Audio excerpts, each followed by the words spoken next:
What's going on, my brother? What's going on, fam? Hey, this is your boy Swamp Guinea over here. Over here with my man Diallo, man. My bro from way back, man. So, feels good, man. Sitting here in the old Hex building in Ivy City. You know, I grew up not too far from here over in Trinidad. And, you know, my first GoGo band used to play right around the corner from here in Ivy City. So, you know, this is returning home, man. You know, feels good. What was the name of the band? The name of our band was called Eternal Funk. And Brian Clark, my boy, who's the percussionist and lead talker in Crank Lukongo, he had another band too. And so, yeah, this dude that lived around the corner had built a stage in his backyard. And we would have Battle of the Bands, like maybe, 2 or 3 times during the year. And the guy had a rock band, and his rock band would play along with like 2 or 3 go-go bands, so it was a unique upbringing, man. So All right right. back there. A little brief history. Yeah, man, that's where it all started. All right. My first question is: reflect on Crank Lukongo's past and what's in store for any future projects. Oh man, yeah, man. I mean, the past we had a good, we really just jumped out there, and still scratching the surface, man. We still wet behind the ears, but it was a good entrance, man, with the release of the album Born Again. And then we released a video and then another video for Ghost of Anacostia and After the Revolution later on. That was good. Got nominated for 2 Whammy Awards this past spring, and didn't even see that one coming because you lined up with all of these heavy hitters, man. Like who? Michelle Blackwell, man. That album won Best GoGo Album, and I knew that was gonna happen. I called that one because I've been a big fan of that body of work since that body of work came out when it first came out, and just a unique production. Michelle is like stellar. Even though Michelle's been in the game for a while, but this album is really, it's good to go, man, straight up. So I was just honored, man, just to be, looked at and somehow selected and considered. It was a good experience, So we had that, did the big album release party, which was well attended, man. I think we were the first band, not the first band, but the first go-go type band to play at the Eaton Workshop Hotel, the first. And that night was historic because we had on drums my big brother Juju House, and Mighty Mo on congos, but we also had one of my guitarists on lead guitar was my brother Junior Marvin, lead guitarist for Bob Marley and the Wailers, who I play in his band as well. So that night was historic, brother. It was historic, man, because to bring that together like that, I could have just checked out that night, bro. So big things, man. We did a few performances this year. We're not doing a lot of performances because money got to be right, man. To get people to come out the house. That's right. So, but we did the Roots Fest in Ocean City, down at the Reed's Music and Healing Festival over at Walter Reed. That was good. We did the Woolly Mammoth Theater, a really good event there, reopening the theater, honoring the indigenous people of the DC area and the Chocolate City natives as well coming together. So that was beautiful. We were part of that. We opened up for the legendary Haitian roots music group called Boukman Experience. And I've been a long-time fan of theirs since the 90s, man. So it was an honor to be able to share the same stage with Boukman Experience, man, coming to spread their message. We also performed at the legendary Carnegie Institute for Science for an event held by the Institute for Policy Studies. We did another festival, the Bluegrass and Folk Festival. A lot of people don't know that Crank Lukongo also comes with an unplugged component where it's acoustic, and we do the same songs that we perform, but we do broken down versions of them with acoustic, which is very prominent in Crank Lukongo's music, the acoustic guitar. So we've done a few of those shows, and they've been well attended as well. So it's been a big year. It's been a big year as far as future stuff. You know, hey man, we still in the lab, constantly in the lab. You know, creating new material for the next and the next and the next. We have a Kwanzaa album that's coming out, which I'm really excited about that, man. That's gonna be kind of cool. We got some guest artists to be featured on it. In addition to a dub album, a remix of Born Again that's already out, but a dub album. So we got some things in the works, man. You know, we were looking to touch down and do a performance in Ghana this June of 2020. I have to tell you, that kind of is starting to be eclipsed right now. It's not that it's not going to happen, but it's starting to be eclipsed with something that's really probably something that we need to be doing first. And I'll kind of let you guys know on a later note when I really get confirmation of that. But it's some good stuff, man, that we working on. So yeah, looking forward to it, man. All right. What's your opinion on go-go bands playing covers versus originals? Wow, that's an argument that I hear all the time, man. You know, and for me personally, like, and not to knock nobody in their opinion, but me, I'm a creator of original music. I love to do that, but I also love to play covers as well. So I don't see it being a problem, you know, with other bands doing covers, you know, but with the go-go rhythm layered on it. In fact, that was the thing that actually, to my understanding, I could be wrong, but that was something that kind of helped to save go-go at one point, because when all of the venues was closing their clubs down, you know, because they didn't want no more go-go there, or for whatever reason,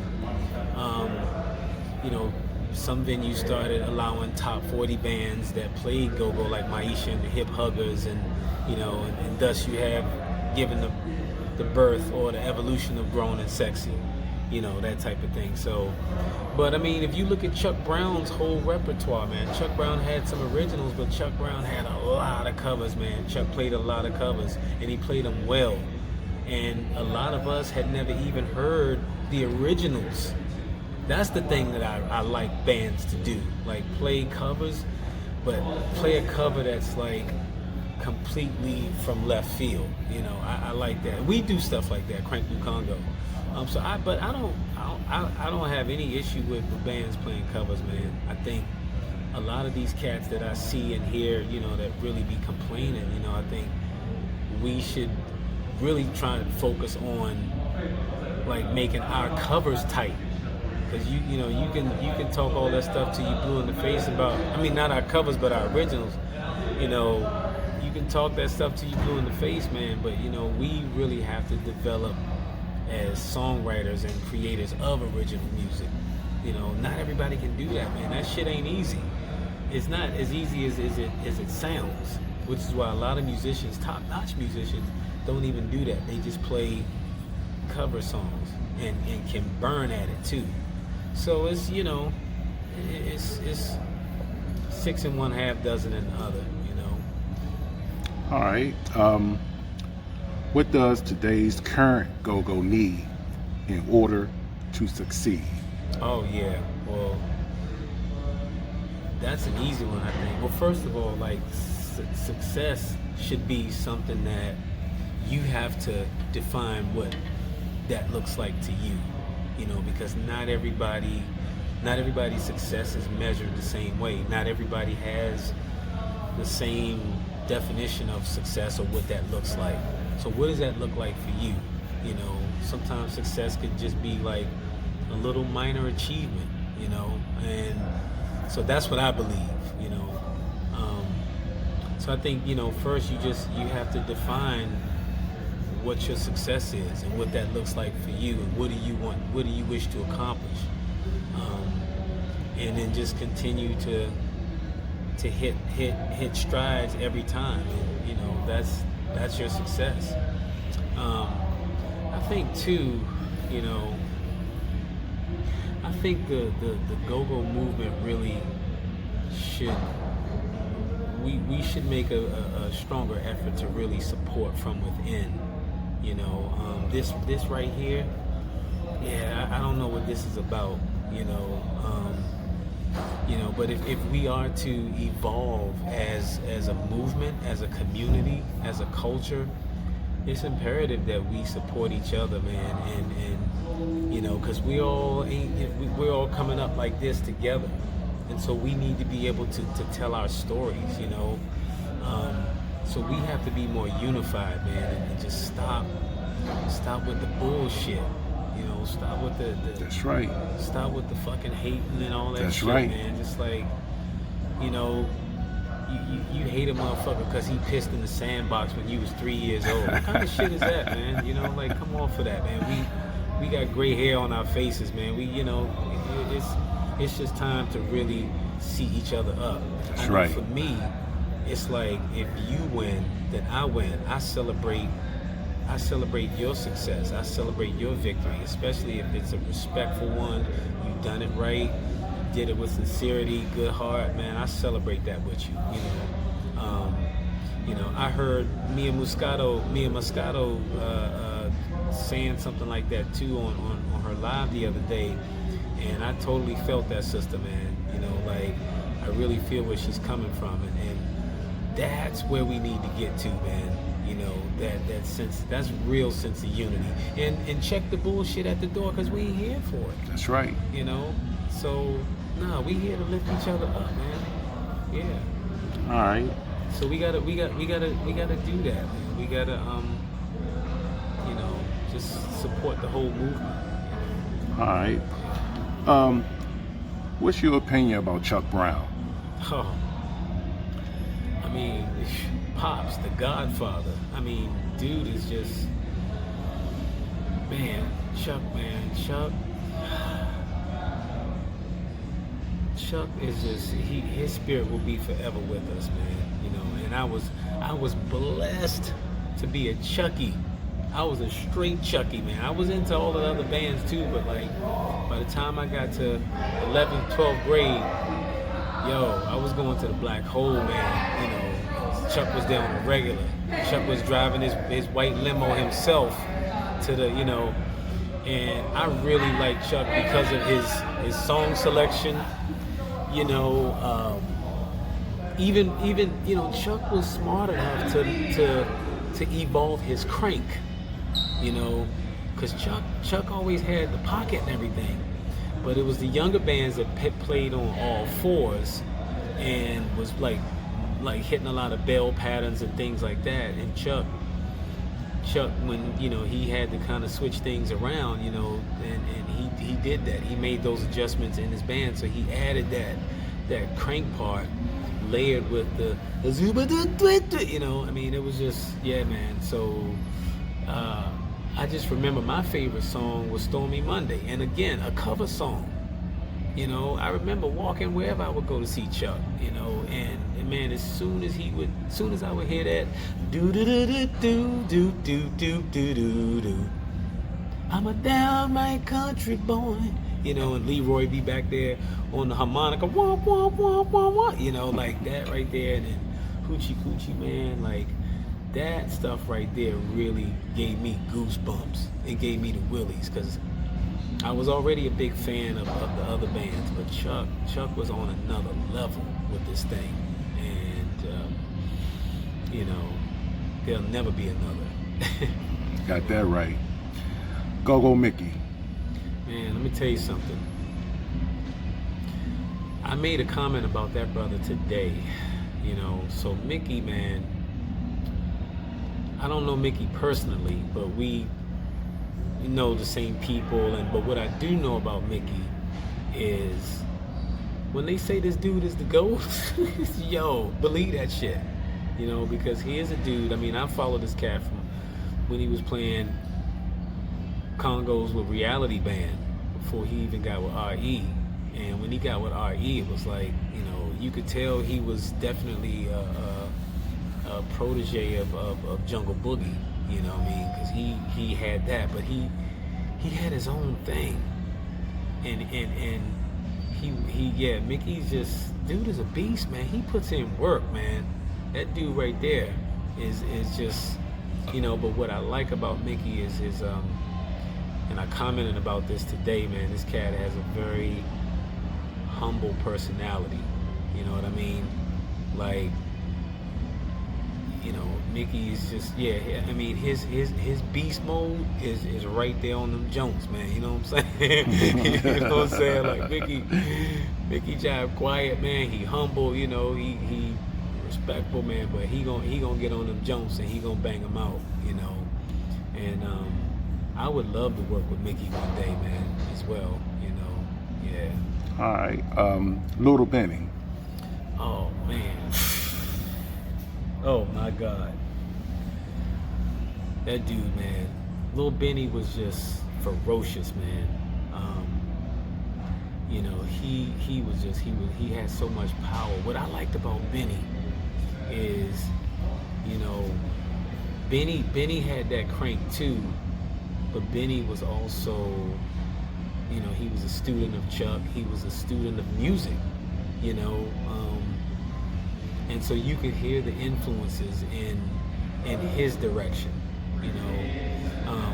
What I loved about Benny when he played with R.E. is that R.E. to me was a band that was like the freaking Jackson 5, you know, but it was X amount, how many more of them, because every single person in that band had their own personality, had their own Marlon, Tito, Tremaine, Randy, you know. It was like they all kind of had that, you know.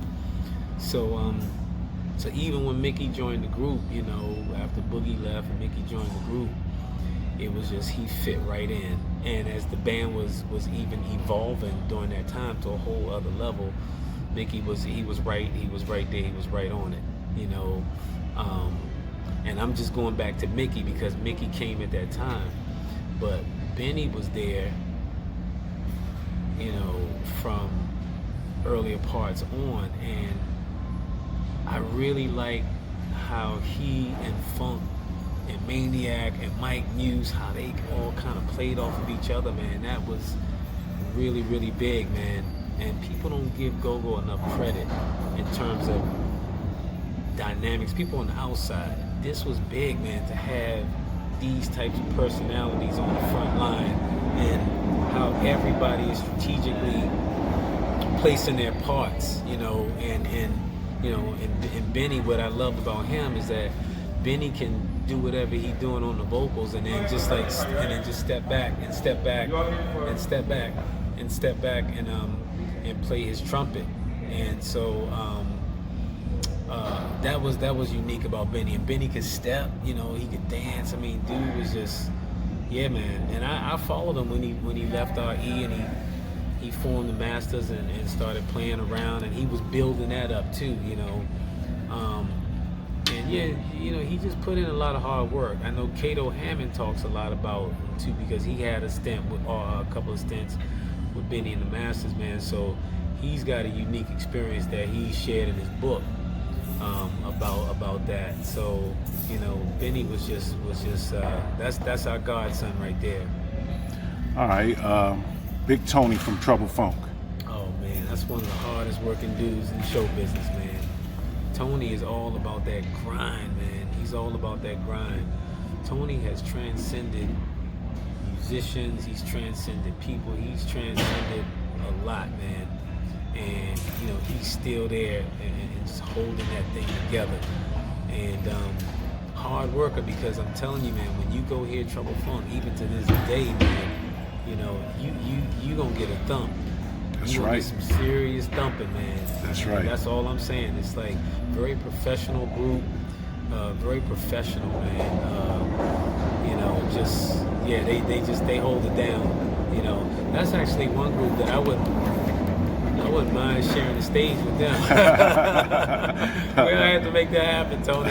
Yeah. All right, brother. Hey, look, I appreciate your time. Always, man. Always had a pleasure, man. All right. Let's talk again. Okay, and that's a wrap. Peace.